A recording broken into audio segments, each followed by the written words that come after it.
Can everyone hear me and see me?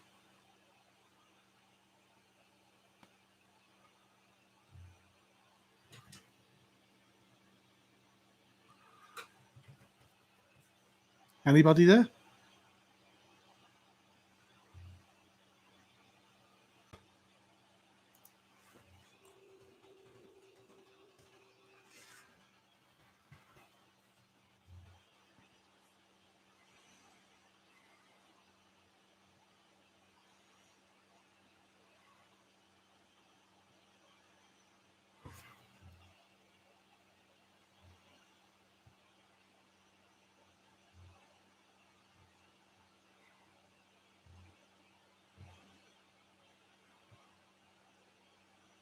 Well, it says there's eight people there, so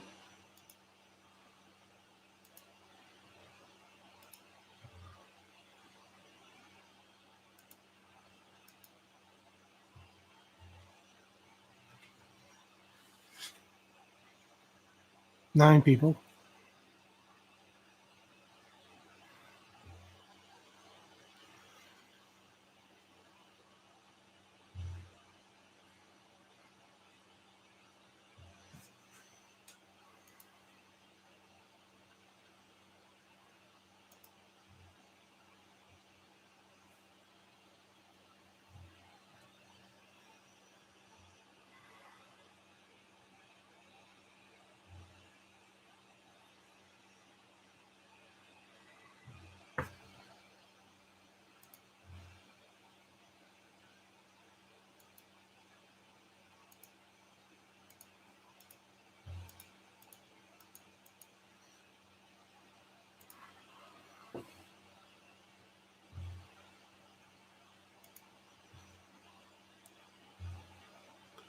Hello. Vasilios is there. Well, there's 10 people watching. Shall I wait or what?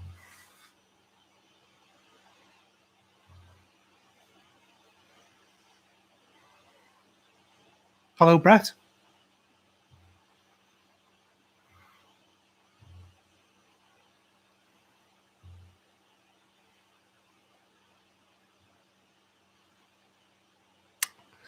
Yeah, it goes all the way up as well. It actually goes higher than the top shelf.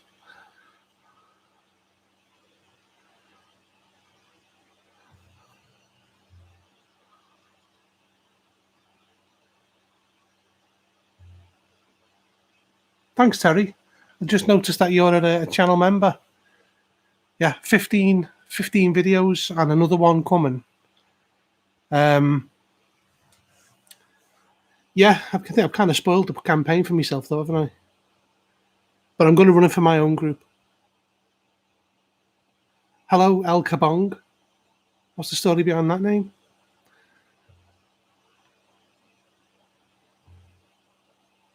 So there's 15 people watching now. Wow. So has anybody got any questions? Because I have actually been sent some. Finished Mass for the second time. What, running it or playing it?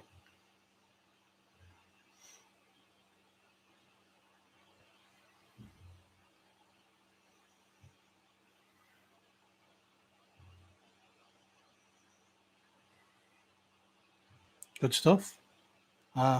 Old Hannah and Barbera. So I've got headphones on. I don't even know why I can't hear you. I'm going to take these off. I think I played it second edition, but by the time I'd read that, it's expanded so far. Hello, Roll Spalarin. By the time I'd read the new version, it was completely different. Well, many parts of it were completely different anyway. I do have another video coming, which is the prop set, the H.P. Lovecraft Historical Society prop set, and that'll be for channel members and patrons in about 2 weeks' time.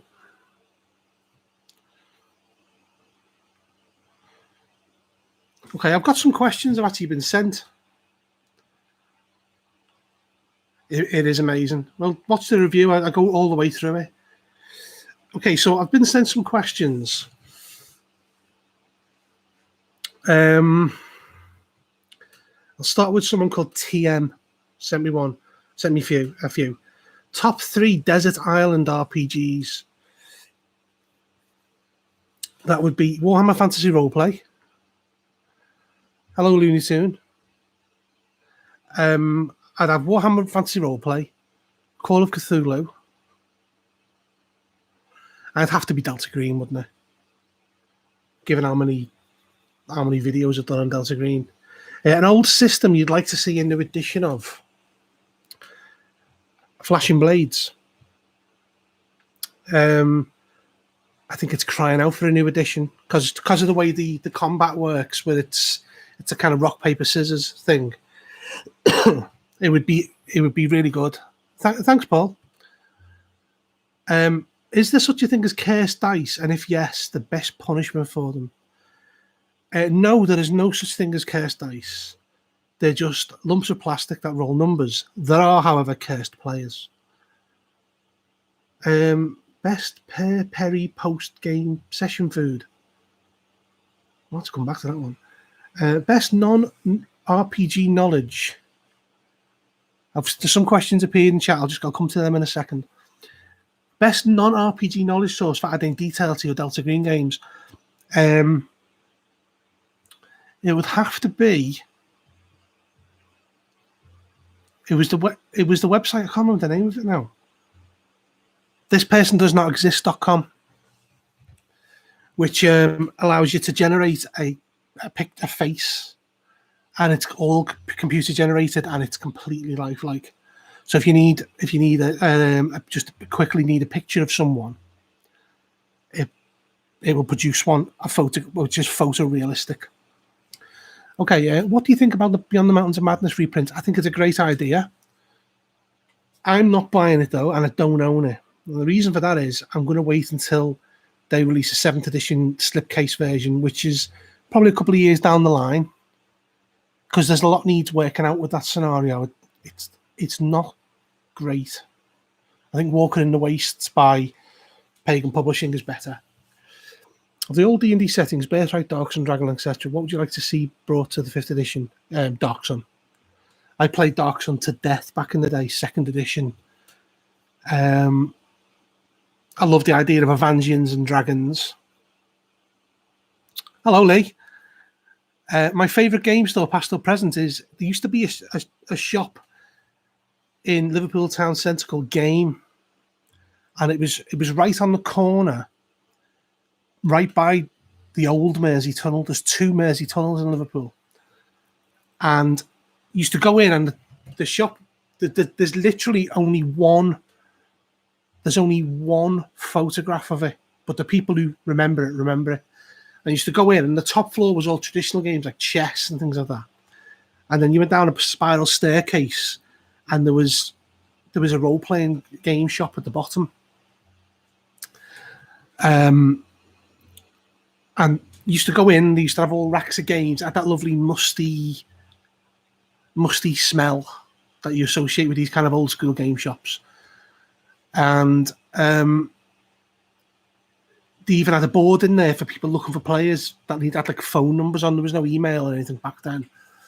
And then when you went in, you kind of went through the shop, and at the back they had like a huge room full of glass cabinets full of professionally painted figures. I remember there's one in particular. I remember it was a colossal war mammoth that was pro-painted. It looked fantastic. And you could buy, I'm sure they used to make the figures themselves, these little kind of badly done pewter lead kind of things. They were terrible. But yeah, that's the game shop. That was my favourite from the past. And I mean, I was a poor teenager then. We could never afford anything. We used to just go in and have a look. Yeah, Beyond the Mountains of Madness, yeah, it does need the masks treatment. Agnostic to a system, what's the scenario module you'll always go back to? Hi, Daniel.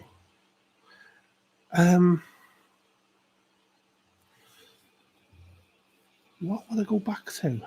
So by agnostic to a system, do you mean doesn't matter which system, what scenario modules you got? Would I be correct in saying that? I'll wait for you to answer. Okay, so I've got more questions. I've got some from someone called Harker-san. How do you feel about the explosion of RPG zines and lightweight systems? I think it's a good thing. I think you have to sort the wheat from the chaff. I think there's lots of stuff that's not so great, but the fact that people can do it now is a great thing. And some zines are fantastic.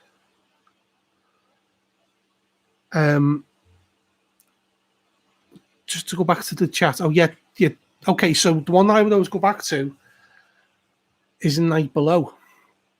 I've played it and ran it, and I think it's a fantastic campaign. And I think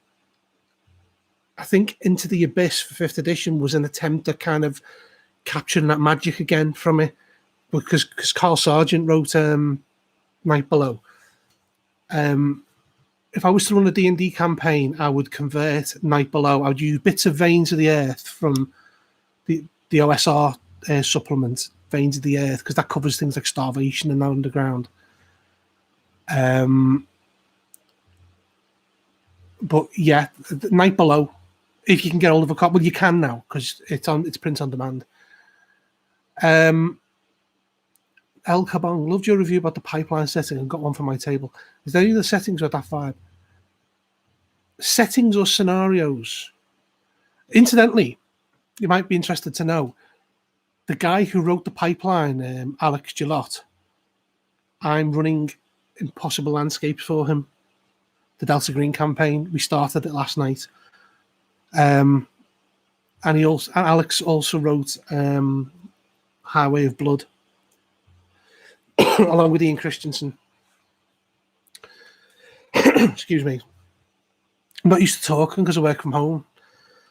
Another question. Do you prefer... how do you feel about the explosion of RPG zines and lightweight systems? Do you prefer them for quick and easy play, or do you enjoy the crunch of more mechanically complex systems? I don't like mechanically complex because I think it detracts from the game. The amount of... in my group, we've got a fairly even split of... We've got 2 people who are really mechanically minded.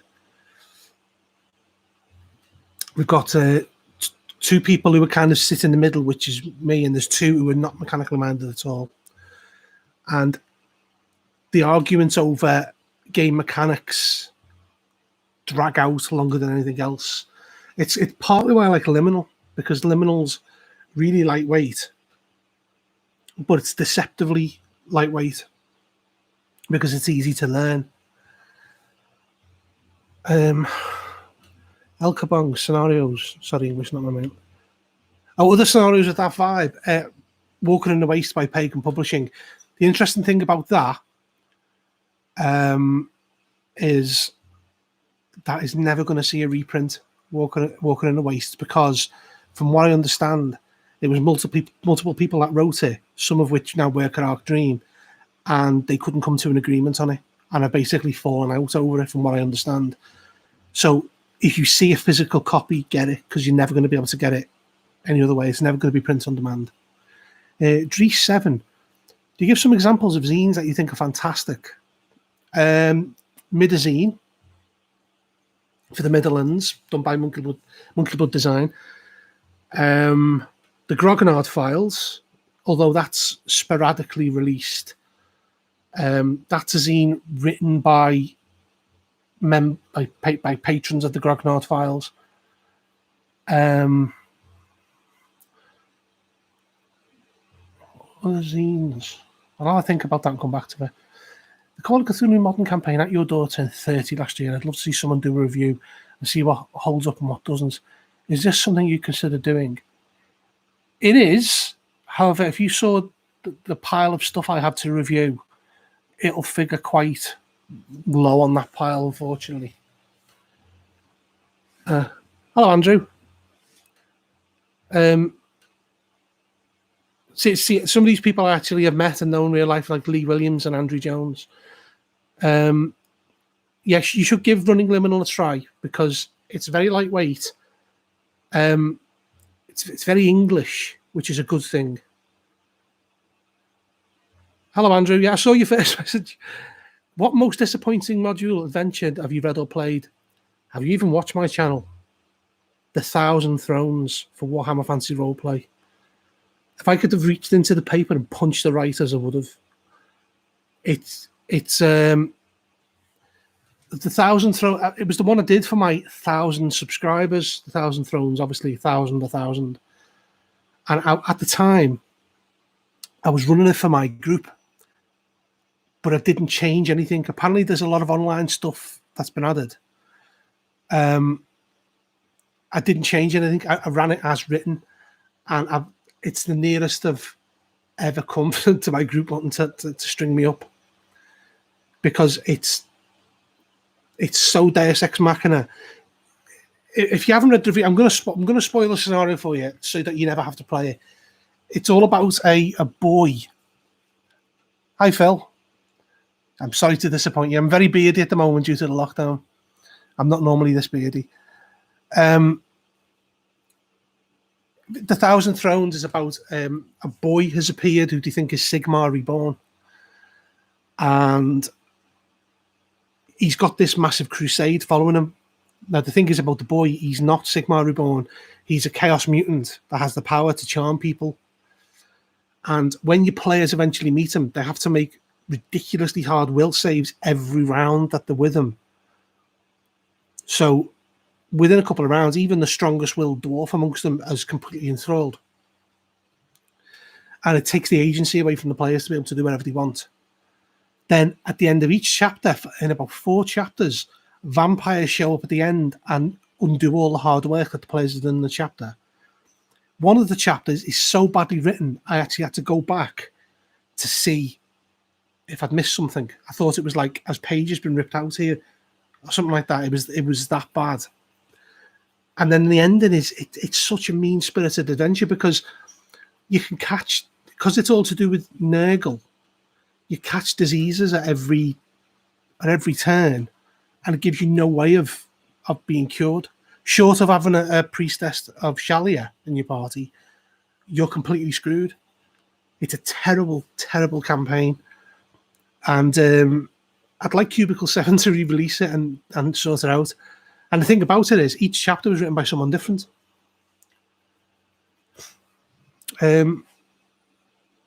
Thomas Caramella, what do you want to say? Your video on Isles of the Evil was the greatest video I've personally seen on AD&D. It made me a fan of Greyhawk. Yeah, I wish they would publish it with the Undying as well. Although you can get hold of someone's built a PDF, because TSR back in the day released the entire manuscript online, and I know somebody has built it and made it a book, so it looks like a book. So you can get hold of it if you want it, and it looks like one of the Greyhawk books. Greyhawk is my favourite D&D setting because that's where I kind of cut my teeth.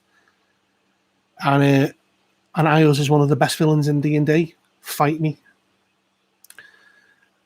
Okay, so let's go back to these questions. So, Rooster's Place. Thoughts on shared storytelling mechanics like those used in Star Wars Fantasy Flight games? I don't really think I've ever played a shared storytelling mechanic.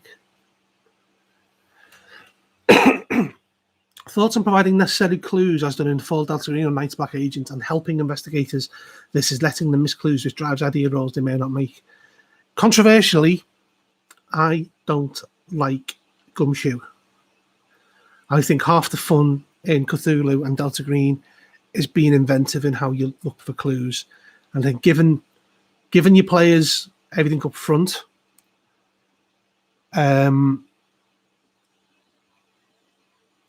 Giving them everything up front, I think, takes a bit of the mystique of it away. It's part of the reason that I've not reviewed the Fall of Delta Green, because I don't like Gumshoe, and it would colour my review of it. Not sure. I've not played Night's Black Agent, so I wouldn't know. So yeah, that's my feelings on that. I don't like Gumshoe. I like good old fashioned using your brain to find clues rather than being handed them on a platter. Got curious about the Acton Cthulhu and all that World War II mystery vibe. Is it good? Yes, it's very good. Although I won't be buying the new Modiphius version because I don't like the 2D20 system. Paraboxify, hello bud, congrats on the 5k. Your taste and the way you explain scenarios and what you like about them, as well as how clear you are with your logic, has made an enjoyable trip so far. Thank you very much, Paraboxify. It's very nice of you to say. Here's to another 5k. We'll see. If you're trying to convince a non-tabletop gamer to play for the first time, what system would you use? I would use Liminal for many reasons. Number one, it's grounded in our world. Number two, it's an easy system. Recently, for Grogmeat, I ran a Liminal prequel scenario which I'd written, where you play a group of ghost hunters who know nothing about the hidden world of Liminal, and you're going to this castle on an island in Scotland, and it's a group of non-clued up people, and it's intended as a way of introducing the world of Liminal to them. And I ran it twice for my patrons and once for virtual Grogmeat, and I probably will run it at Grogmeat if it goes ahead in Manchester. And every single player enjoyed it because the characters were all really interesting. Phil, I'd like to chat at some point. I think I have a largest collection in the Northwest. Probably in the Northwest, but probably not in the United Kingdom. You need to see Dr. Cowie's collection. It's like the Out Library of Alexandria. 49 years old, been collecting since I was 12. I used to see my collection is 2 of these bookshelves, and the rest is like CDs, and my wife's a childminder, so it's like kids' toys. And so we've got 4 of these units, and I used to have enough to. It was all AD&D mostly to fill maybe another 2. And then one time my car broke down, I couldn't afford to get it fixed, so I sold it. Go with Monday, go through, and don't tell them to have a game. Good plan. Or just use Delta Green. Okay, so I've got a question here from Corey Farrak. Have you ever run the Enemy Within campaign for Warhammer Fantasy Role Playing? And if so, what did you think of it? It seems to be very well regarded, but for its ending being a bit of a dud. Would love your thoughts. I have played it many, many years ago, the first edition version of it. We got to a certain point, and as the way it was back then, people couldn't afford the next book. There were no PDFs, so we stopped. I have most of it there, although I have been selling it to fund the 7th edition version. The 4th edition Warhammer version, which I intend to run for my group. On my channel, I'm trying to do the great campaigns. I've done Night Below. I've now finished Call of Cthulhu, Masks and Nyarlathotep, and the next is The Enemy Within. And that's going to be a patrons only thing until I finish it, and then I'm going to put it all live, which is the same with Masks. I'm going to wait till I've done 3 or 4 Enemy Within videos, and then all of Masks and Nyarlathotep is going to be live for everyone, all 16 videos. MBC, recent sub, very high quality videos, currently biting my way through Impossible Landscapes and saw that you just started. How are you finding it so far? How is it in play? We played 1 session. One of the players has already hit breaking point. And they're already scared to go in the building. So I would say that's a big success. How many people have we got on the stream? About 25, Jesus. Should have combed my hair.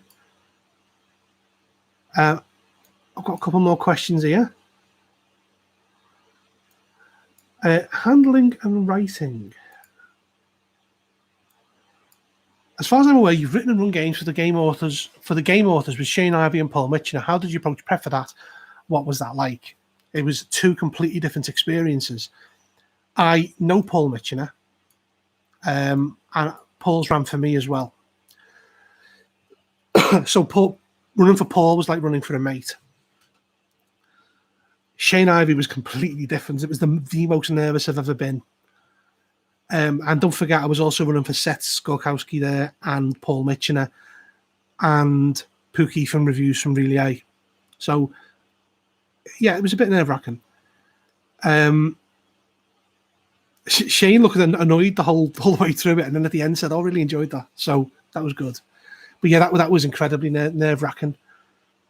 How do you think things in your review, and how you might use them, like a generic thing about you might take it, about how you might take a D&D module and make it your own or run it or not, or whatever you do? Okay, that's an interesting question. Occasionally, I will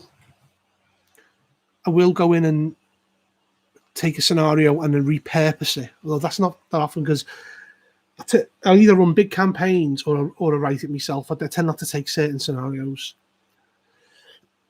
What do you think about the Mythic Iceland setting scenario for Call of Cthulhu? I thought that was for BRP, not Call of Cthulhu.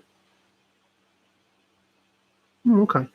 I don't have it, so I have no thoughts on it. Video and audio production, things you've learned along the way, things you appreciate but aren't going to do. Flashy graphics, something I don't know. I've learned a lot about video along the way. I started with recording the audio on my phone, then editing it, and then recording the video. And the old videos are terrible. I don't know how to get any subscribers. And then a friend gave me one of his logins for Premiere Pro, because you can have two computers on it. And I've been working with that since, and I've learned an awful lot by using Premiere Pro. I've just bought myself an iMac,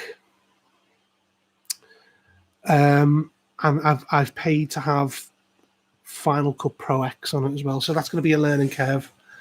I don't see the point in flashiness, because it's part of the reason I never showed my face on the videos, because listen to what I'm saying. What I look like is unimportant. Some people like that. I mean, before I started my channel, I did look on how other people did it.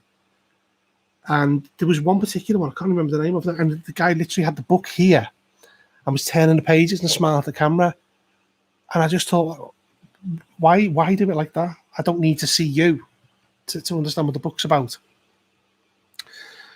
And a lot of people have said, oh yeah, Quest and Beast does it the same way. I hadn't heard of Quest and Beast at the time. And actually it was Ashen's that I thought I was maybe taking liberties from, but I think it's the best approach for what I do. Okay, so sorry. Oh, well, let's go back a bit here now. Do you own any of the many iterations of the Traveller game? No, but I have played it when it was little tiny books this big. I didn't think it was very good back then, but I appreciate it's gotten better since. Sorry, it's BRP, not Call of Cthulhu. Okay, there is a Call of Cthulhu in the Mythic Iceland, but I didn't know that, Andrew. But it is BRP though, isn't it? To put an Iceland BRP setting in the Through the Ages Call of Cthulhu supplement. Okay, I didn't know that. After years of waiting, Call of Cthulhu was finally published in Swedish, and now Chaosium was thinking of releasing these in English. Would Sweden in the 1920s be an interesting setting for you? Yeah, I think it would. Anywhere in the 1920s is an interesting setting, depending on how you write it. I mean, there's nothing in the Arctic, but you can write a whole campaign about it. Viking Age Cthulhu would be cool. No, I think it could be cool. I don't necessarily agree it would be cool. And plus, I don't think Vikings are going to be as scared of eldritch monsters because they're armed and lunatics.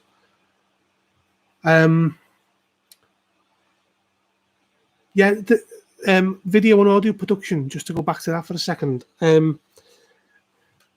Recently, I bought myself a GoPro, the new one, which records 4K. And I was having problems with it flickering and things like that. And, you know, these days you can just go on YouTube and type in Premiere Pro flickering footage, and it tells you how to fix it. And that's how I've managed to work out how to do things and how to do things like synchronize audio, because I don't sit and what you see my hands doing, the audio is not me talking there and then. My patrons and YouTube members will know this because I've done a video on it. I pre-script it, record the audio on this mic, my Yeti. Then I will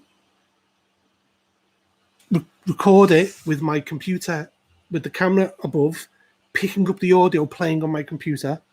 Then I bring in both sets of audio, synchronize them, then mute the audio on the camera, and that's how it joins up. Yes, it's BRP 2nd edition with a standalone RuneQuest rule set and Sarah book in a queue for art and layout. Good to know. The list of RuneQuest stuff that's going to come out looks really good. They're even actually doing a book on Not Yet, which is quite good. Yeah, so I think me video and audio. Also, one of the things that I learned along the way was how to equalize your audio, because what you're hearing now has not no equalization on it, but you can set up a macro. I use Audacity because it's free, and there's a macro setup you can set up, and all you do is record your audio, run it, and it does all limiters and drops peaks and then amplifies and limits, and it does all sorts of trickery. And then what you get at the end is this kind of nice, rich voice. So people are disappearing now. Hello, Pookie. Your character's going to suffer more in Impossible Landscapes for that. My hands, I detach overnight. But you're the best UK RPG reviewer, in my opinion, especially when it comes to steak and not the sizzle of well thought of. The steak and not the sizzle. I'm not sure what you mean by that. Could you explain that? Because I'm not sure. Do you mean as in yeah, another breaking point? It wasn't Pookie who got it, to be honest. It was Scott. But he made the mistake of thinking it was cool to go ahead and take an adaptation, which was to violence, which lowered his SAN, which meant his breaking point was less. He only lost 3 SAN and his breaking point. Substance, not hype. That's partly the reason why I only showed the hands in the book. Because it's about the book, it's not about me. It's never been about me. I'm just glad that people enjoy it. Because I actually start. I mean, again, this is on one of the videos. I started.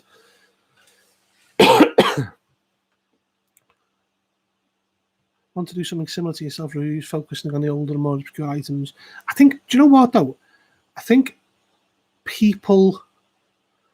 Your books are backwards. Okay. People enjoy the older and obscure, because I know Seth contacted me about when I released the Forgotten Temple of Thousands, saying I'd never heard of that scenario, but now I have, because you did the review of it, and everyone does D&D, you know, but Delta Green people don't do that much of. Well, I do, but people tend not to do much other than D&D reviews. There are whole channels dedicated to D&D reviews, and there's so much more out there than that. Which is like masks. I mean, I don't want to blow me on trumpet here, but 15 videos covering masks inside out. Is anyone going to do that going forward? James. I know James, by the way. What do you mean by your books are backwards? Do you mean? No, I don't understand that. You have iconic hands. Got some really bizarre RPGs in there. Yeah, I mean, to be honest, you want to talk bizarre RPGs, speak to Pookie. Pookie is one of my gaming buddies, and he's one of my group that I'm running Impossible Landscapes for, and he has some absolute garbage in his collection. I say garbage, but he's got some interesting stuff. It's mirrored, is it? Can you read? Can you read that? Colours from the Smoke. because I can mirror it. Yeah, is that better?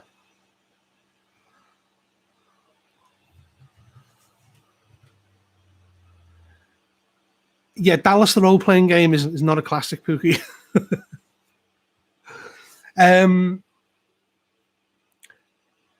That better? Yeah, okay. Yeah, I think it's what I tended to try and do when I've hit milestones with subscribers, is to do something that people wouldn't normally do, but also more interesting stuff. Like, obviously, the Thousand Thrones is a big campaign. That review is an hour and a half. The most bizarre campaign setting? God, now there's a question. I think Pookie could answer that. I'm not going to answer that. Macho Women with Guns. I've not read it. Hello, Matt, by the way. Don't know whether you'd appeared before. Yeah, the more interesting stuff. What attracts you to Delta Green as an RPG? It's completely different to Call of Cthulhu. It's burying a body in the middle of the desert to the light of a car after that agent had changed in some way, kind of bad. It's the nastiness around Delta Green, and I think about Delta Green the most is it's the people who are bad. The mythos doesn't care. Played a ton of D&D in high school and we just got tired of it. Your channel was a wonderful find. Picked up Need to Know and I'm eager to try it out. Good for you, because it's great. Have you played Cthulhu Invictus? No, I haven't, but I would like to. I was meant to play it at one of the conventions. Dr. Griffiths was meant to be running it, and for some reason I couldn't. I think we were running on the set at the same slot, which is why I didn't get to play it. He had Dr. Griffiths had bought a full Legionnaires outfit to wear as well. So he says. What attracts you to Delta Green as an RPG? It's about human hubris ultimately. About power corrupting people, and occasionally you get something where when the mythos does appear, it's Major League, like in Observer Effect, where you get the Groundhog Day, where time loops, and each time Azathoth's getting nearer. But when the mythos appears, generally in Delta Green, it kills everyone. Yeah, I've heard Legacy of Iris Lurko is good. By the way, Pookie sees me most weeks. This is not Q&A for him. We've spoken about many things. What is the most underrated RPG? Now, there's a question. D&D 4th edition. Keeping masks at the moment, and the whole deadliness of it, and how to bring a new character can be a problem. Delta Green simply totally solves the problem. It does kind of, doesn't it? Because you can just bring in another agent. However, masks, the new version, with the money that Jackson Elias has put aside for you, allows, is it Jonah Kensington? I don't think it is, to send new people, and there's plenty of people along the way. Harn Master. Now, I've heard about Harn. I've never read it, but I've heard it's very good. Phil, if you're based in the Northwest, we have a online pub every Friday. This is open to everyone, by the way. There's an online pub a lot of us attend. So if you follow me on Twitter, the links normally appear there. I think the Delta Green adventures that deal deep on some Innsmouth. Yes, Ex Oblivione. Kind of, but kind of not. It deals with the aftermath of what happened in Innsmouth back in the day. What was the most frightening campaign that you've played? There's a question. The first time I played Call of Cthulhu, it was one of the werewolf scenarios from the original books. I can't even remember much about it, but the frightening bit wasn't the playing it was the aftermath, because we'd finished, and when we went outside, the groups, because we used to walk each other home, and when we got outside, it was fog right up to your face, and we could hear dogs barking and howling, and we were terrified walking home. Greetings from the Netherlands. Yeah, that's it, the one, the rescue.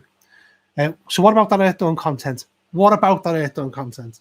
I don't own any Earthdawn books. I know nothing about it. Cthulhu Companion. Okay. Yeah, it's first a guy called Fraser ran it for us. And yeah, it was terrifying. It's actually scary campaigns though. To be honest, there's been more scary. No, don't buy me. It's going to be another tune, isn't it? I've played scary sessions of Call of Cthulhu. There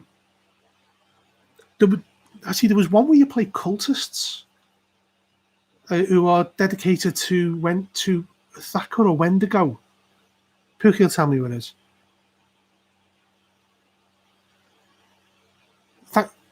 Thank you, Reptitech Zero.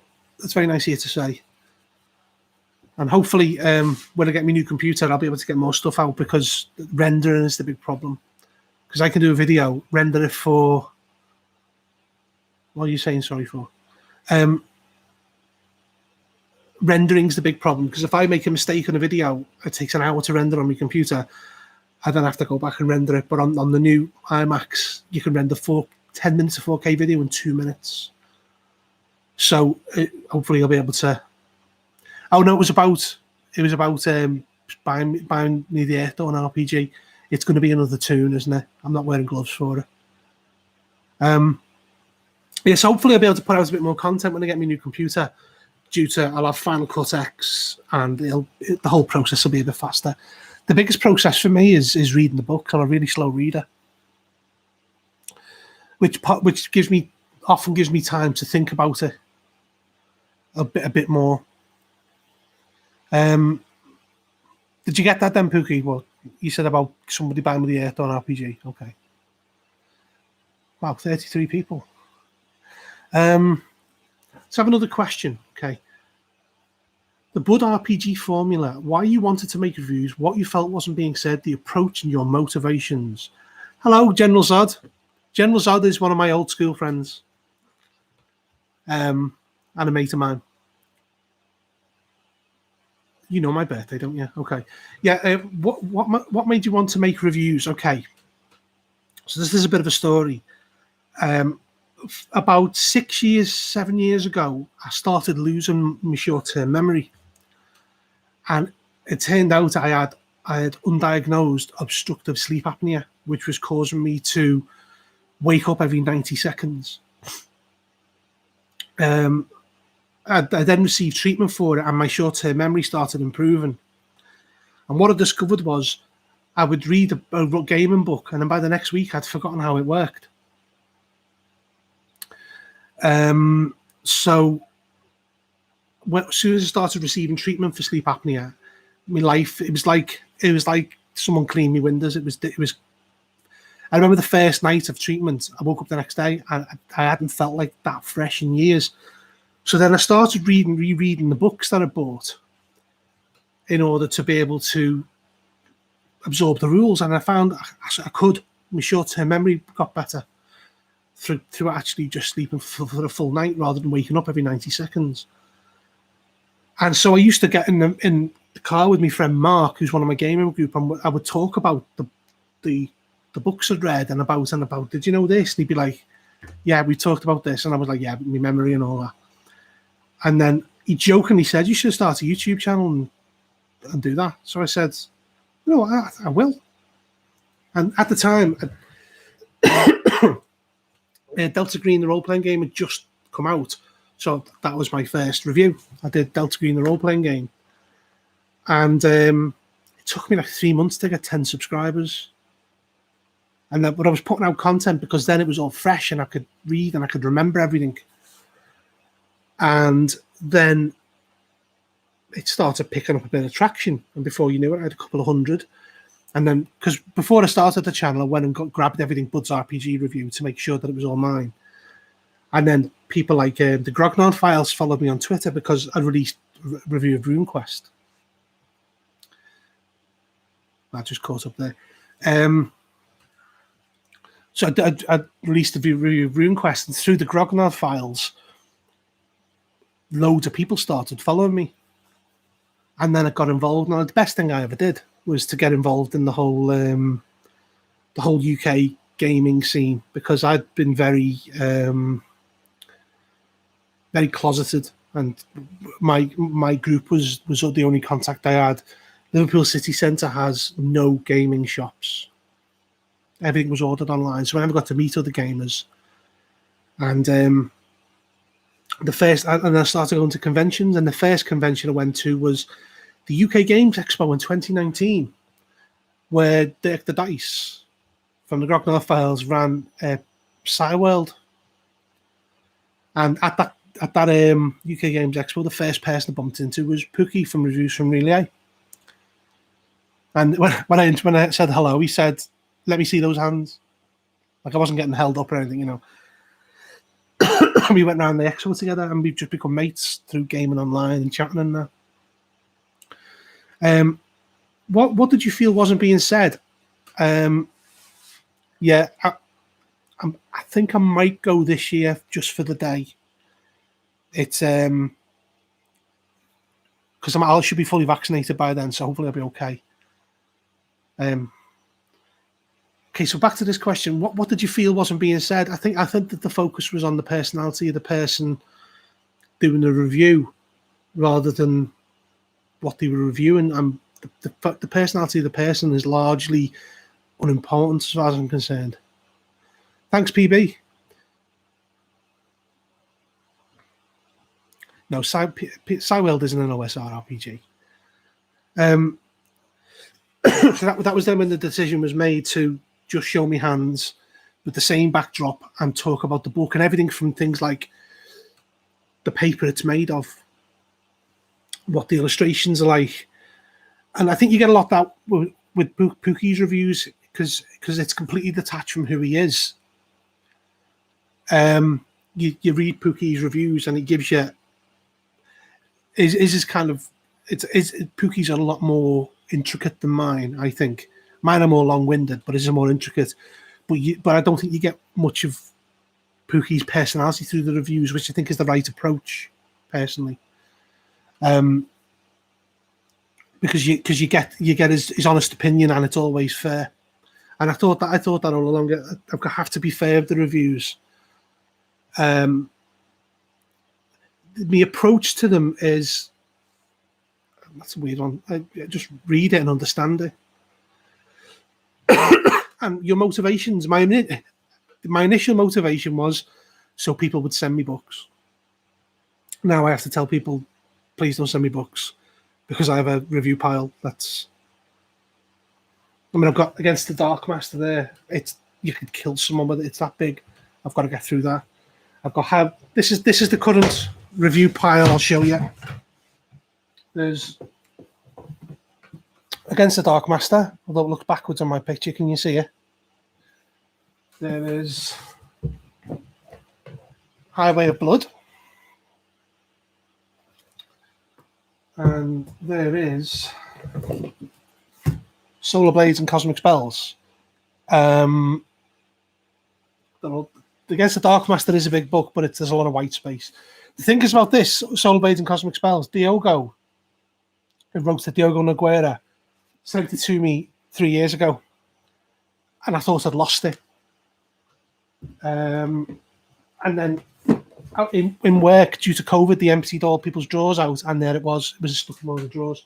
Oh, the other things that I'm reviewing are the Cthulhu Hack,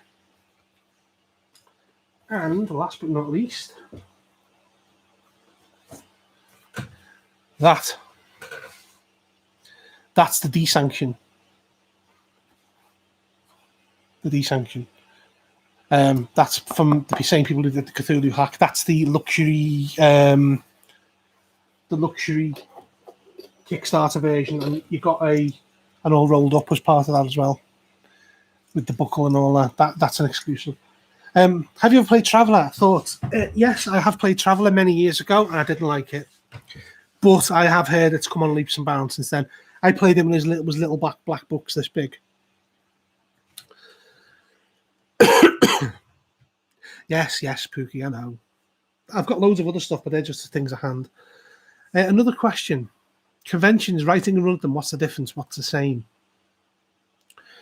Running at a convention is completely different to writing for a convention, I think. I'm assuming they meant playing and running. Playing at a convention, it's just go along and have fun. Running there's a lot of balls in the air for that one, because it's all like sending people pre-gens, giving them the lowdown on what the characters are about, setting up Roll20, making sure everyone's available. That's a bit of a pain. But yeah, they are the different beasts, but they are both enjoyable in their own way. Reflections on 35 years role-playing, highlights from the best and worst of times as players, writer and handler. Interesting use of handler. I'll come back to that. There's a question there from Ryobooks. Hello, Ryobooks. Do you shoot your reviews in one take or edit cuts in? I do them in one take. Except in one of my Call of Cthulhu ones, my Max and Alathatet ones recently, I've got a GoPro and they overheat if they're used for more than 25 minutes recording 4K. So I bought, I'll show you, I bought this for it. See, that's the GoPro, and I bought an aluminium case for it. It was like £9, about maybe $11-12, and the aluminium case absorbs the heat and siphons it off. And so I ran it with the case on. It ran for 25 minutes. With the case on, it ran for an hour. So that shouldn't happen again. And I had to edit the final 10 minutes of the video in. And I use Premiere Pro because I have a friend who has a copy of it. He has a license, and you get 2 computers, so he lends me one of his licenses. But I will be getting my new iMac soon. Has your opinion of any games you reviewed changed over time? Yes, I do have. I started doing Redux reviews to go back and not only revisit it and rethink it, but to also redo the video, and the audio was terrible from the early ones. Most of the time I feel I got it right, but occasionally I felt it was a bit mean. The Sandy Peterson's Guide to Mythos Monsters, I gave that a lower score, but then because I said the art was cartoony, but then a lot of people came to me and said, no, the art's meant to be cartoony because it's meant to be the Dreamlands and it's meant to be colourful. Joe, thoughts on zines? You don't seem to review many of them. Have you backed stuff from Zine Quest in the past? No, I haven't backed stuff from Zine Quest. However, I recently started a new channel, Bud Zine Review, which I'm going to try. I'll put a link. Hang on a sec. I'm going to try to do more zines, and the whole point with Bud Zine Review is that it is under 10 minutes. There you go. There's only 3 things on there so far. Which are the Midlands issue 1, The Waking of Willoughby House by Questing Beast. He sent me a copy of that, and I think that's it. Is that it? But I plan on doing some of the more interesting zines because I've got the Grognard Files, the first one, which was the 2017. It was like a Christmas special, and that was written by a lot of the Twitter community, which is really good. And that's going to be a channel I'm going to put more stuff on because I can knock them out quite quickly. When do you play as Delta Green? Do you play as the Program or the Outlaws, or does it matter in your game, and why? My players never know who they're working for. But most of the time, in my head, it's the Program because they have more influence. Thanks, Joe. Yeah, I've only got a couple of videos on there, and I've got some interesting zines like Warpstone magazine, and I've got Unspeakable Oath and things like that. Because some of the early ones I've got from issue 4 onwards from the Unspeakable Oath. Plus, I got sent this the other day. I'll show you this. It's by Rebellion Games. and there's this new thing that got coming out called Tartarus Gate, and it's a scenario and system in one kind of zine, and they're going to release like one book however often. It's going to have a system and a full scenario in it, but it's all fully illustrated and mapped out, and it's really quite nice. I'll be back in 2 minutes, guys. I just need to go and get a drink because I'm getting a sore throat. Okay, don't go anywhere.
Okay.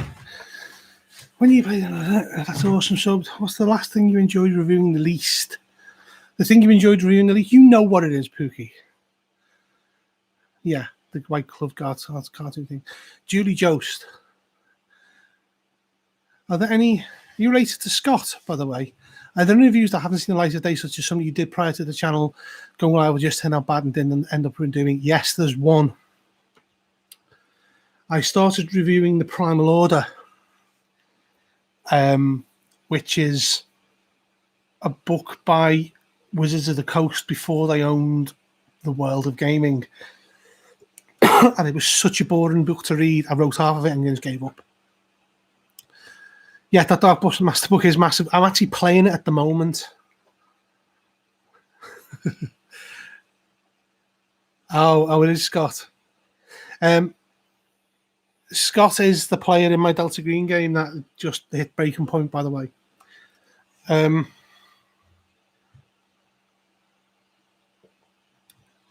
have a look at the questions.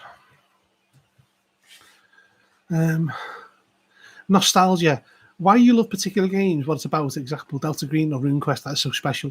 How did these games still capture that feeling for you as a player, writer, handler?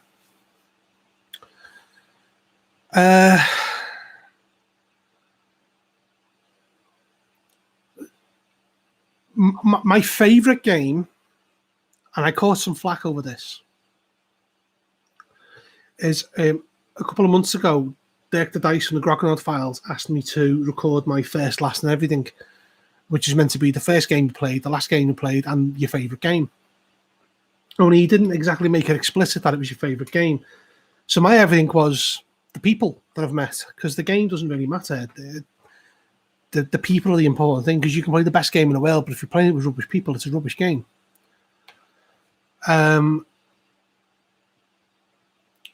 So but I did a supplemental, and I explained that Warhammer was the first game I bought. In fact,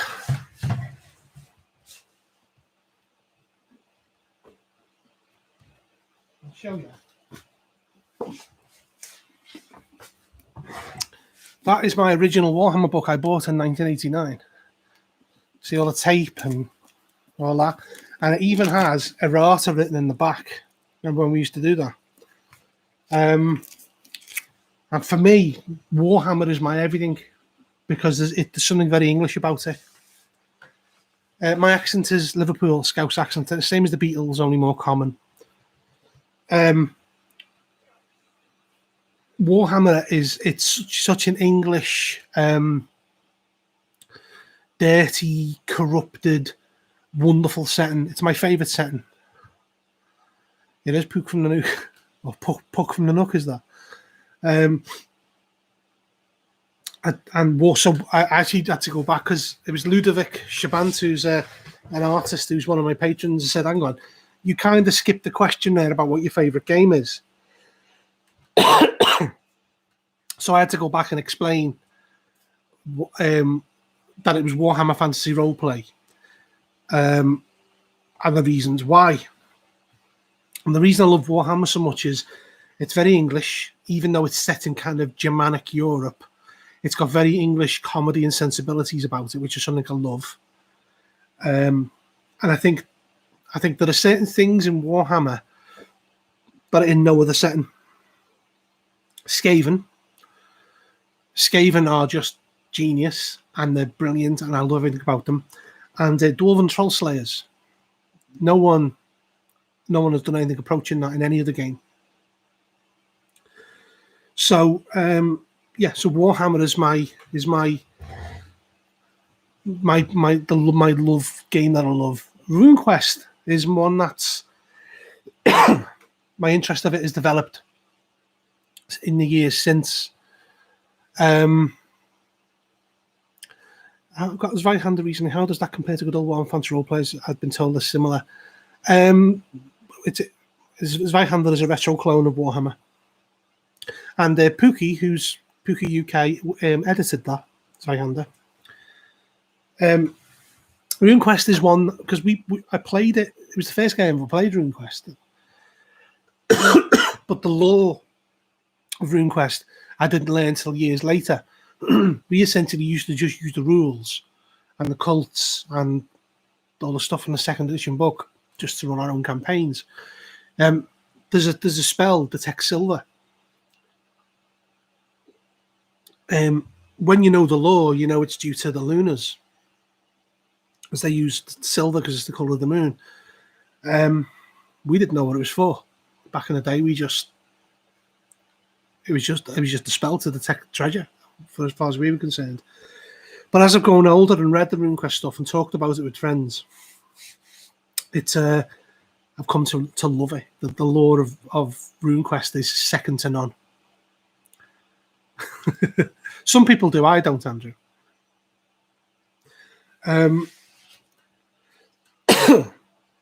One of my friends, my close friends, is Mark. He's in my group, and me and Mark have known each other for coming up to 30 years.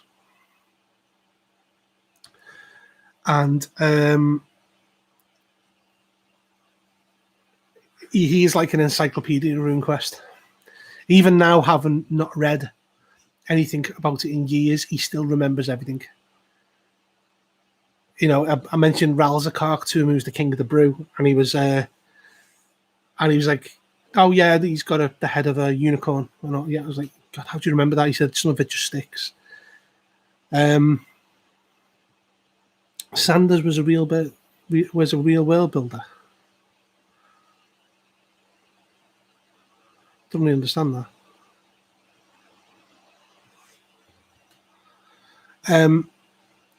So to go back to the original question in a roundabout way, RuneQuest is a game I originally played, but I've come to love it over the years due to reading the lore, because it's easier to get nowadays.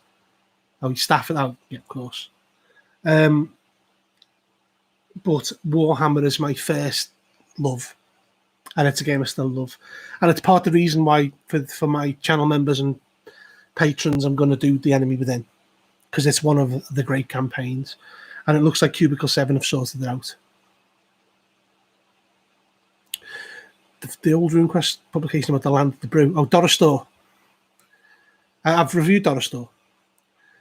You've played quite a few RPG creators. If you had an opportunity to run a game for another one or two this year, who might it be? Good question. I'd like to run for Dennis the Twiller. That'd be interesting, wouldn't it? Although I can't help feeling he'd write it better. I've played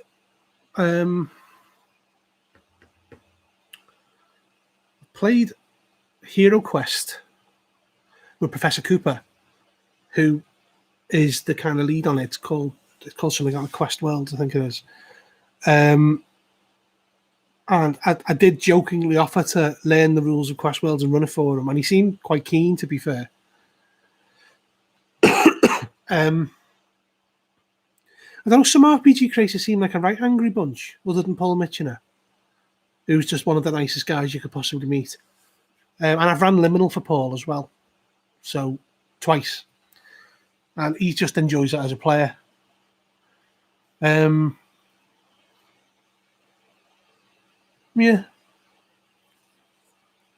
I mean, to be honest, who else? I mean, not going to run D&D, am I, for Gary Gygax? Although I have met Gary Gygax. Yes, you would be blocked from viewing it. Okay, so I've got another question here. Reflections on 35 years of RPGs, highlights from the best and worst of times as a player, writer, and handler.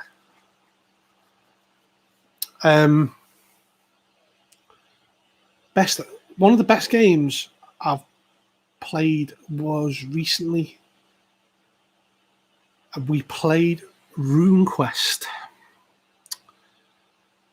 It was our holdover from Garanta Games, and I'm getting put back and back and back, and it was Jason Durrell ran it for us, and I've never played RuneQuest like it before. It was incredible. He knew the world inside out, and it was meant to be a single session. And then we enjoyed it so much. He said, "I'd like to finish this and do another session," and then he had to cancel because the RuneQuest starter set's coming out soon. So I would like to have. That was incredible. That was a recent one. Another great one was we played 13th Age Glorantha at Burrito Con in Manchester in 2019. Yeah, I think it was, with Guy Milner running it, who's Burn After Running, Dirk the Dice, Blythe, Andy Hemmings and his missus, and it was brilliant. And it was cartoon Glorantha, but it was fantastic. I can imagine Jason as a player because he was an incredible GM. I've never known anyone just bring the source to life like he did. Hello, Harkasan. I've actually read your questions earlier. Sorry. I'm not used to talking because I work from home, and my wife's a childminder, works from home, so I have these noise cancelling headphones on all the time because I need to concentrate on my job. So when I have to talk now, I lose my voice. In Delta Green, what's your favourite occupation class to play as a player, just for your experience? This may surprise you, but I've only actually played Delta Green twice. I've ran it the rest of the times. I think if I was going to play it, I would play an FBI agent because they're the best equipped to deal with everything. I didn't expect that. I've only played it twice. Some people are forever GMs, unfortunately. I've ran it many times, though. I've ran all of Control Group for my group. I did Black Thumb 5 times. And I'm now running Impossible Landscapes for at least 2 people in this chat. Yeah, it's a game people don't really want to run. I think it's heavy going, Delta Green. There's a lot of balls in the air to juggle. What do you do on more running games or playing? With my own group, I do more playing. When I do conventions online, I do more running. With my own group, we're doing Against the Dark Master at the moment, and then after that, we're doing Wheel of Time.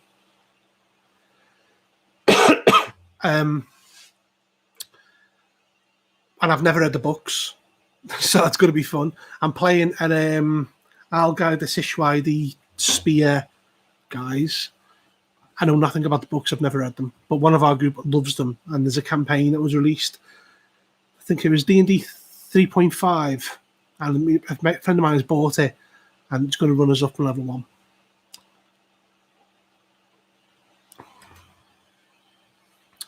I have college buddies who've been published, but I'd like to use the collection to write my own systems for different themes. What systems would you like to play, and which alternative theme? Come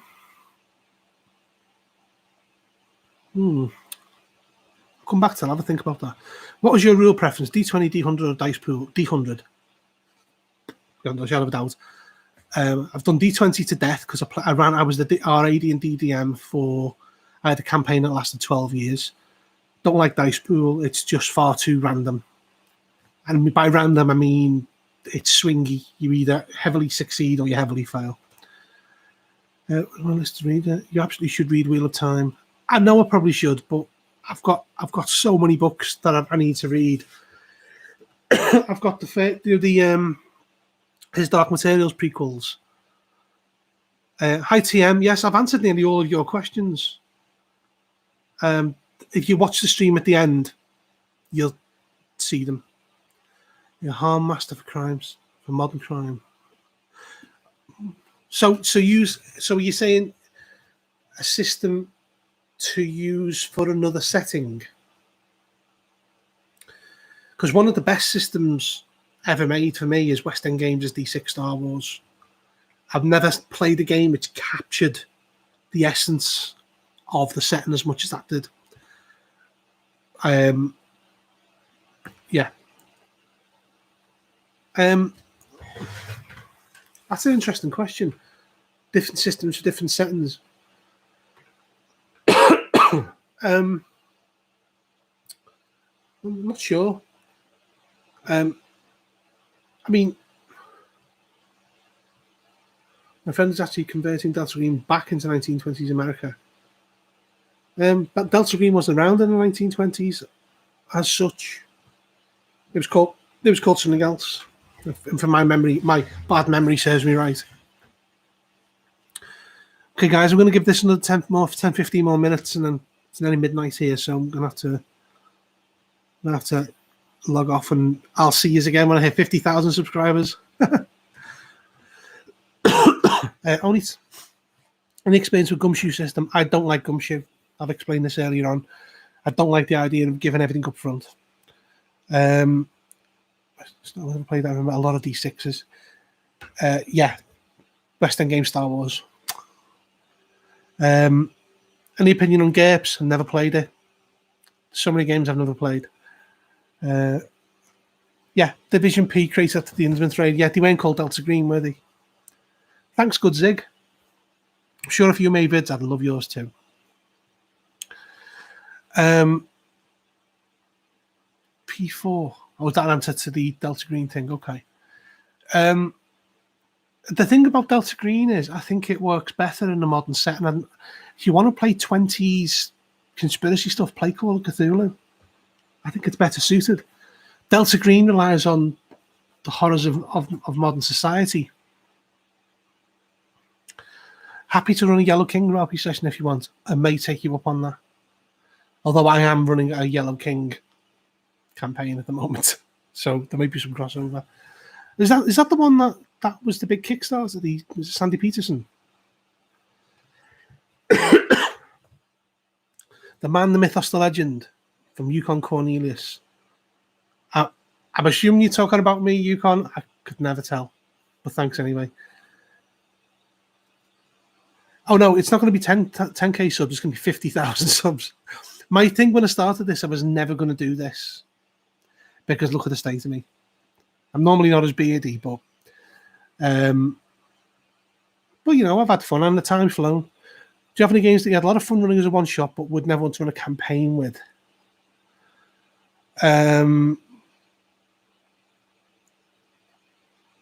Interesting question. Yeah, Flashing Blades. I played Flashing Blades recently, and it was fantastic. But I think the appeal could run out really quickly. Hilda is cool and good. Are you happy with Everton's season? Jury's out. We're doing okay, but we've lost too many games we should have won. Robin Law's RPG. Oh, I know the one you mean. Yeah, Stud. Thank you, Noah. Trust me, I have a face for radio. You Thanks for your time, and here's to 100k subs. We can all dream, can't we? Bud, you got the highest quality reviews and most useful playing feedback on modules on YouTube, in my opinion. Super appreciate. Thanks, Yukon. Very nice of you to say so. I have YouTube membership and Patreon if you're interested. It all starts at like $1, and there's 13 more parts to my Mask and Art if that's something you're interested in. But thanks for the feedback; it means a lot. I'll tell you my aim for subs, and it has been since the start. I wanted to get more subs than Game Geeks, because Game Geeks is the first YouTube channel I watched, and I think the thing is he's brilliant.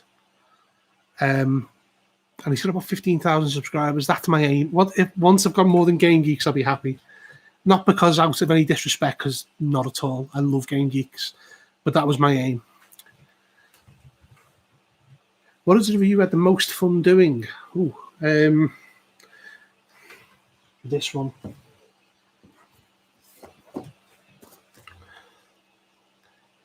I've never had anything like Morkborg. It's a piece of art. And I remember people at the time saying, it's all style and no substance. And me thinking, no, I'm right. It's not. It's fantastic. And then when they opened up the open source, the Creative Commons, they have 250 scenarios waiting for approval. So there's your substance. Riot Books, thanks for the stellar reviews. Really appreciate. Most of the RPGs tend towards D&D 5th and so thank you very much, Riot Books. I do try and mix it up a bit. Because, at one week I'll have like a Call of Cthulhu scenario. The next week it'll be some little OSR, something someone sent me. Because I like the variety as well. I've got coming up, the next one I'm probably going to do is Highway of Blood. But then after that, it's going to be Nibiru, probably. The skirmish game that came out for what? God, the last week. Morkborg is mental. Free League Publishing continues to push past the others. I do feel like Free League is alienating the local game stores a bit. I didn't back the One Ring for that reason. Plus, I'm not that interested in Tolkien stuff. Thank you for all your reviews, and especially Delta Green content. As a fellow fan, I really appreciate your input. Thank you very much, Rhaegar the Dragonborn. Morkborg really is as good as they say, unless you can't figure out how, but it just is. With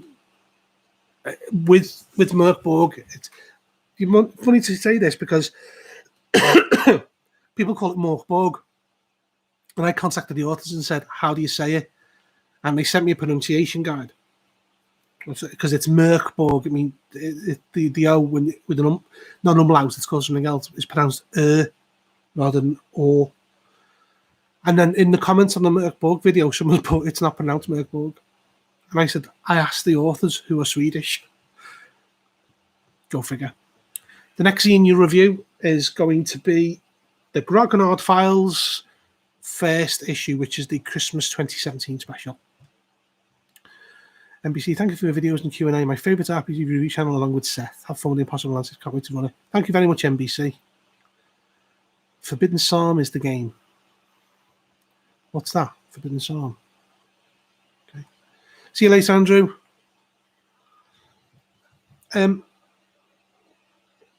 With the zine review thing, I think I've got about 90 subscribers on it, and I've not really pushed it because there's not much content on there as yet. But it's going to be the Gamer magazines and anything, little things people send me. I've got one by Orcs Unlimited, which I want to do, which has been sat there for a while now. I should do it because it's only quite short. Are there any RPGs that you love but you will never review? Yes. Miniatures rules for Morkborg. I wasn't aware of that. First game you want to play live when you and your crew can get around the table. I want to run masks or what I want to run is masks or the enemy within. Play-wise, it's probably going to be Princes of the Apocalypse for D&D 5th edition.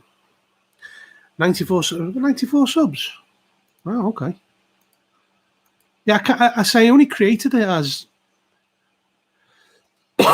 somewhere I could put the shorter stuff. Oh, thanks, Yukon. Very much appreciated. It'll be a tea, by the way. I don't drink coffee. Yeah, I didn't know Merkborg was doing a minis game. I'm so out of the loop with some things. Like Pookie will say to me, "Oh, have you heard about such and such?" And I'm like, "No."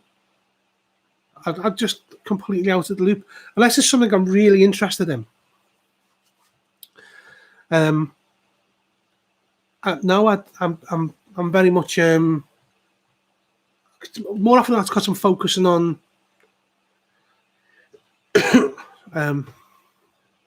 it's a fancy thing. One of the rarest RPGs that you'd love to get your hands on. Pookie knows this. Warpstone issues 1 to 6 and the Unspeakable Oath issues 1 to 3. And Pookie, and I know where Pookie lives, has the rarest D&D module that was ever made, Up the Garden Path, and he can't find it. It's in a box somewhere. Phil Lindley, Paranoia is a great one-off casual game for that post-COVID game. Yeah, I do like Paranoia. Whenever I've played it, we've had an absolute blast. With my own group, we tend to run for long periods of time now, so the variance is not really there, but we get long stretches. Yes, you can see Pathfinder there.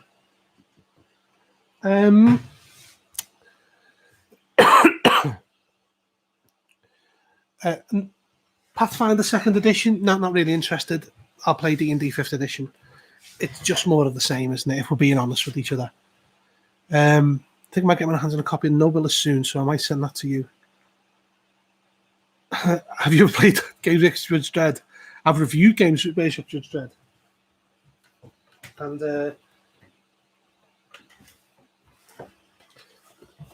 there's my copy of it. And I mean, we're talking battered. Yes, I love Judge Dredd. It was the second role-playing game I ever played. I know I'm looking there, but that's where the questions are, okay?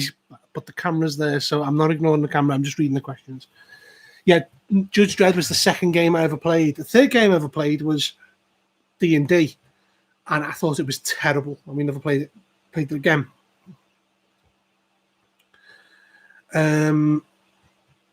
Forbidden of Storms is very shiny and looks new, business in champagne-style scale, which is nice style Merkborg. That sounds good. I've actually got all of the Games Workshop stuff. I have Judgment Day. All of these are on my channel review, by the way. I have The Companion. And I have Slaughter Margin. Yeah, they were quite hard to get hold of, The Companion especially. Pookie from Birmingham, I used to game with him 10 years ago. Get a room. Yeah, that box set, I picked it up at a flea market. And it was that and the old FASA Star Trek. The FASA Star Trek was in mint condition. And that looked like a bear had chewed it.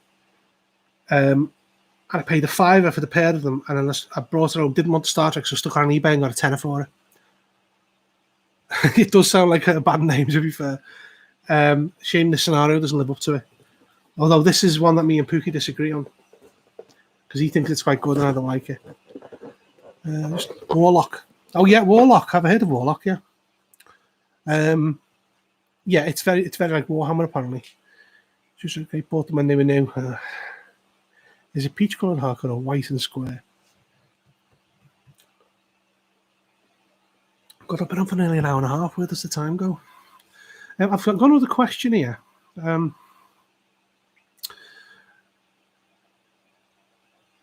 Influences. As a player, writer, handler, things you've looked at to help your sci-fi fantasy RPGs. Where do you fish for ideas? Where do you fish today? It's an interesting question. I fish for.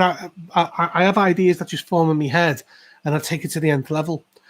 Like if you check on James Corp, I ran a liminal scenario, which was Seth played in it, Paul Mitchell played in it, and it was about Banksy, the artist Banksy. Chris 2358. Can't believe I finally seen what Bud looks like. I'm sorry if I'm disappointing you, Chris. As a Scouser, what do you think about Manchester? Manchester's cool. The rivalry's football related. It's not people related. A lot of my pals in the game are from Manchester, so it's nothing to do with. It's nothing to do with the people. It's football is where the rivalry lies. And as an Everton fan, I don't care.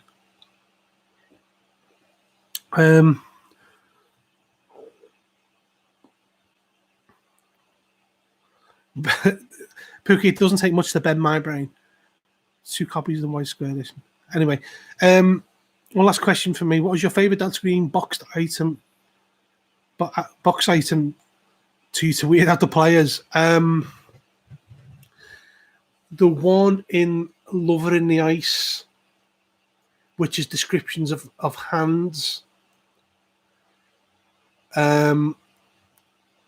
And it describes, if they read through it's a dot matrix printout, and it eventually describes the hands of the investigators. That creeped me the hell out on already. Yukon, have you got any Shadows Demon? I haven't got Shadows of the Demon Lord, but it is on my Amazon wish list. That's unfortunate. Okay. How do you pick your games to review? Because I must confess, many of them seem quite obscure. I try to stay involved in the indie game market, but still many games I discover first time via you. Yeah, it's a funny one. For some things, I'll go and look on YouTube to see if anyone's reviewed it before. Like I did Vecna Libs a while back as one of my subscriber celebrations, and no one had reviewed it.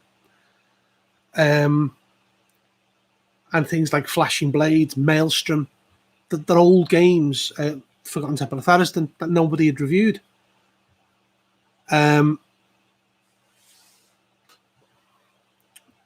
Yeah, so how do I pick them? It's a bit funny one, because sometimes there'll be something I'm really after, and then when I get it, I'm not as convinced that I want to do it. Like, I picked up an old D&D scenario. Valley of the Mage, which is more like a setting thing, because I remember the cover was great, and when I got it, it's not that good, so I thought I wouldn't bother. But even things like The Horrible Secret of Monaghan Island that I did, which is the old, it's an old, I can't even remember who made it now.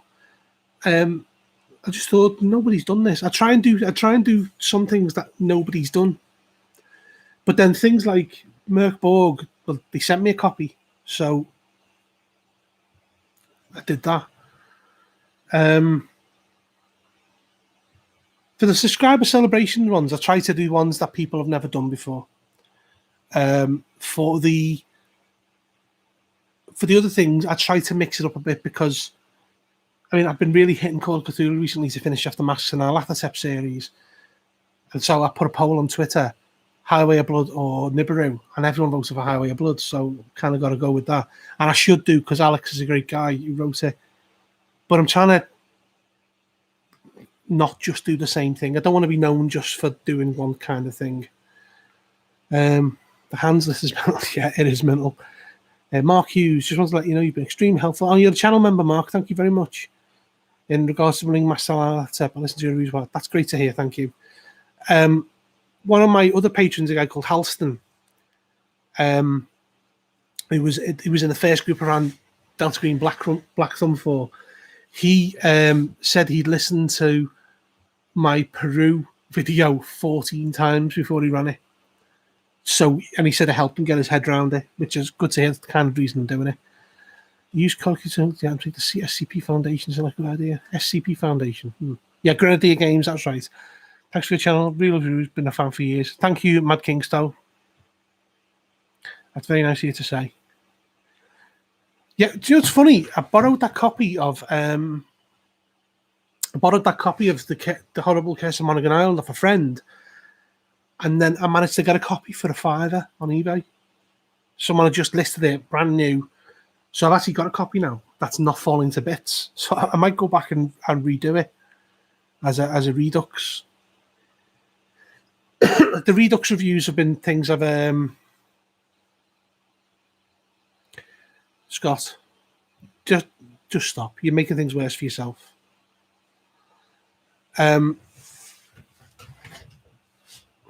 Lost train of thought now. Thanks. What was I talking about? Oh, it doesn't matter anyway. Yeah, the Horrible Secrets of Monaghan Island.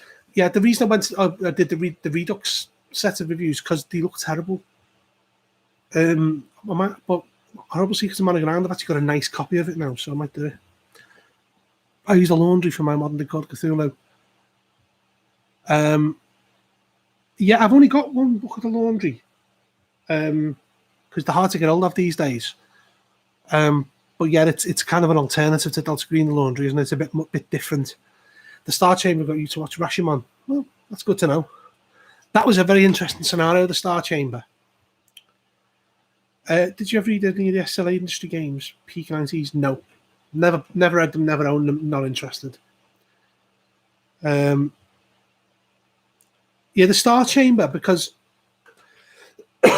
it messes with your head, like Delta Green doesn't do that all the time. Because it gives you a load of characters who are, it's after the event and everything's told in flashbacks, and you don't get what it's on about, but then near the end, you get cards for your characters that tell you what you really did. And it's really clever in the way it goes about doing it. And I did not like that scenario one bit when I read it. And then when I read it again, it clicked and I was like, oh, God, that's genius. I thought it was brilliant when I read it a second time.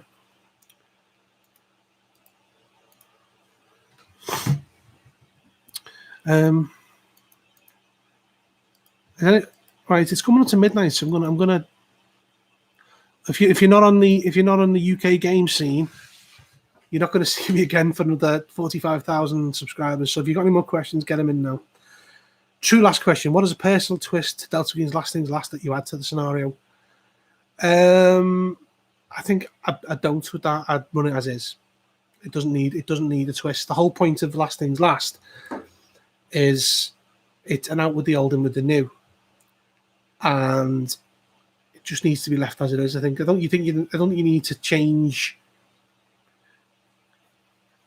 I don't think you need to change some things for the sake of it. I think Last Things Last is already a really good scenario, even if it's a bit short.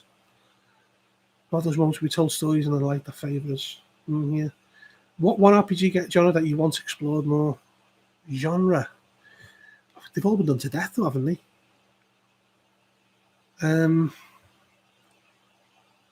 Because space has been done to death. Fantasy done to death.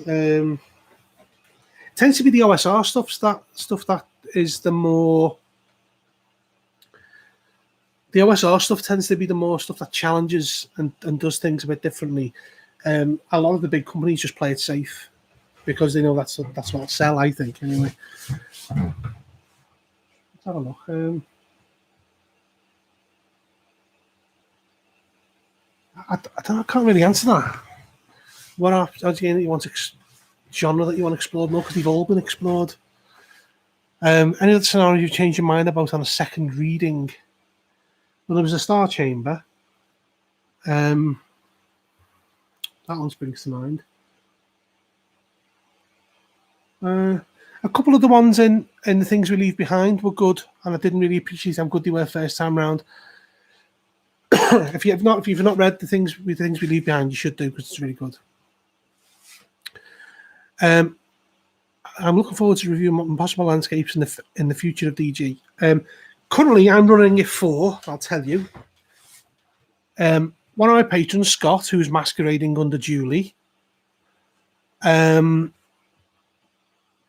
Pookie, who's in the chat, Alex Gillot, who wrote The Pipeline and Highway of Blood, who's also a patron, and DM Modoc, who's Keith from the Rolling Boxcars website. And I want to review. I want to see. There's two ways of doing this. My reason behind doing it this way: I've got 4 players. 4's not a huge amount of players. You can run it for up to 6. I asked Dennis the Twiller about this, and he said it works best with 3 to 4.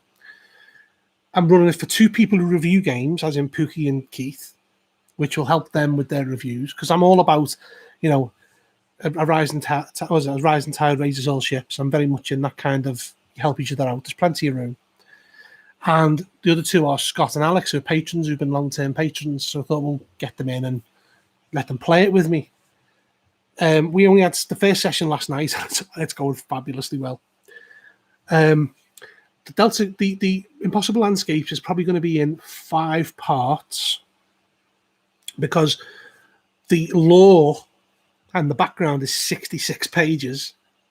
That's just the background before you get to the scenario. And the campaign is in 4 parts. So it's going to be probably a 5-part video. And that's going to be for patrons and YouTube channel members only initially. When I'm done with it, I will then put the whole thing live.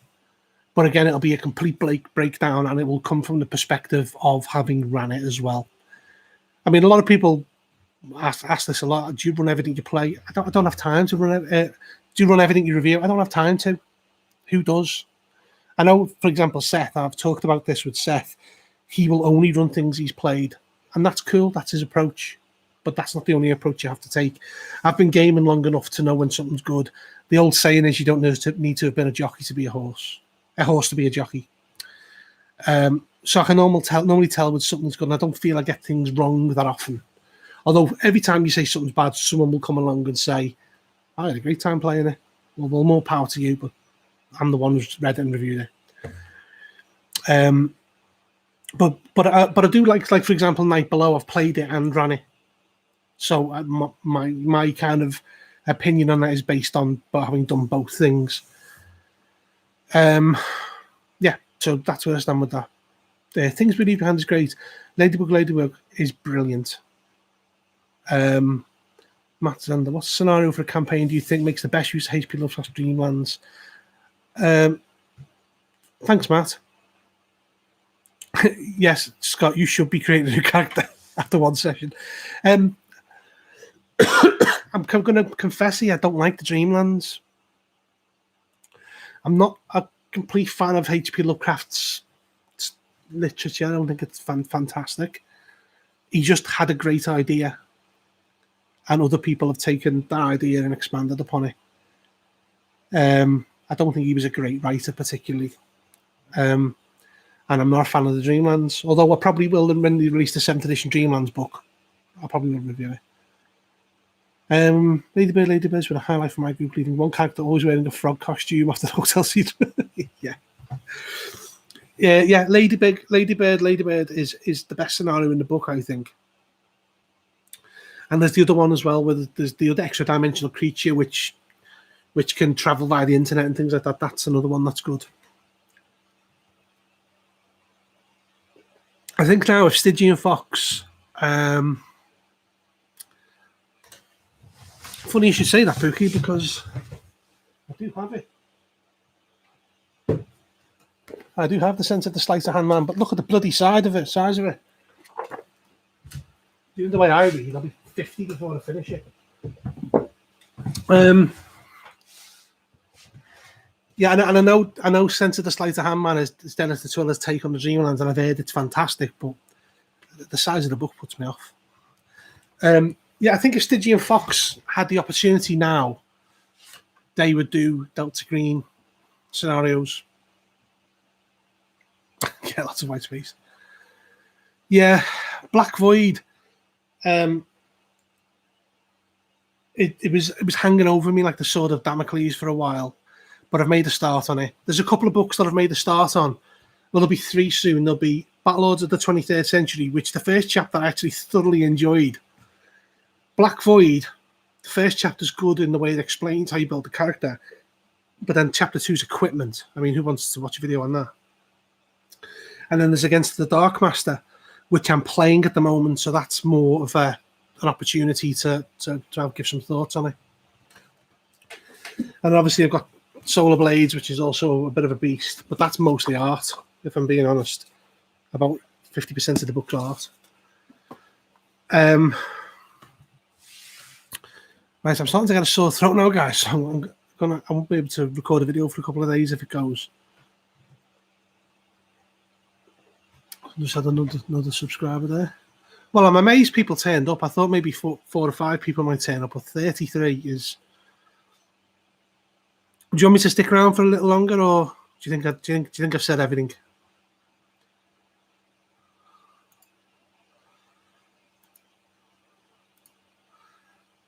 I'll let you speak amongst yourselves first.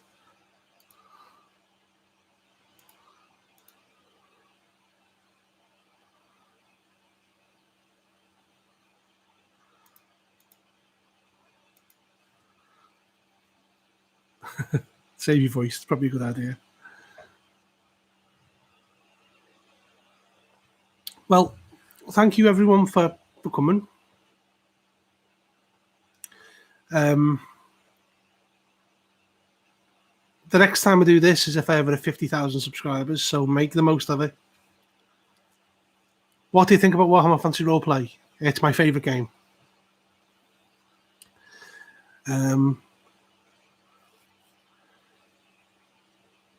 Bad company, stay in chat. You don't need your voice, the hands need rest. Yeah, but I need to record. Save the chords. Cheers, bud. Best wishes for the future. Thank you, guys. Shut up, Scott. Stay. Your wife's Ass Lee. Is your wife a mythos monster? See you in a year. Listen, if I get 50,000 subs in a year, I'll be overjoyed. But I'm no Seth, am I? Is 4th edition better than 2nd edition? It's a different game.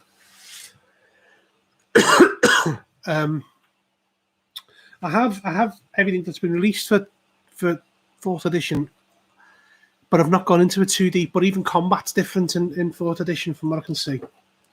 Although I did like 2nd edition because it was good. And given that quite a lot of the 2nd edition stuff is going to be redone and reprinted for 4th ed, it might be worth buying it. I asked Cubicle 7. Cubicle 7 actually follow me on Twitter, and I asked them about the Doomstones. You know, that's one no one ever asked me about, but it's a set of adventures I love, and I know they're not that great, but I love them because, again, I've played them to the end and I've ran them to the end, and they've said nothing is off the table. Wishy face, some small vicious dogs. Did anyone spot the small but vicious dogs in Merkborg, by the way? A little nod to the daddy of Grimdark Warhammer. Right. I'm sorry that I've been on this an hour and 3/4. So I think I'm gonna go, folks. But if you're in the UK scene, or go to conventions or anything that, especially the northwest ones like Burrito Con and Grog Meat, I tend to attend those. And if you're in the UK Game Expo this year, I will probably be there for the day. Probably meeting up with Pookie. So if you want to meet up there and say hello, see you then. And this is Bud signing off. Should I say Bud out? The thing is, right, if you become a member of my channel or a patron, you get an invite to my Discord, which is a private Discord, and I chat with people all the time on there. So if you want to chat with me, I'm quite chatty, despite not showing my face. But it's lovely to know that some of you guys like what I do. So I'm going to look at the camera now and not be able to see what I'm doing. So I'll see you all soon.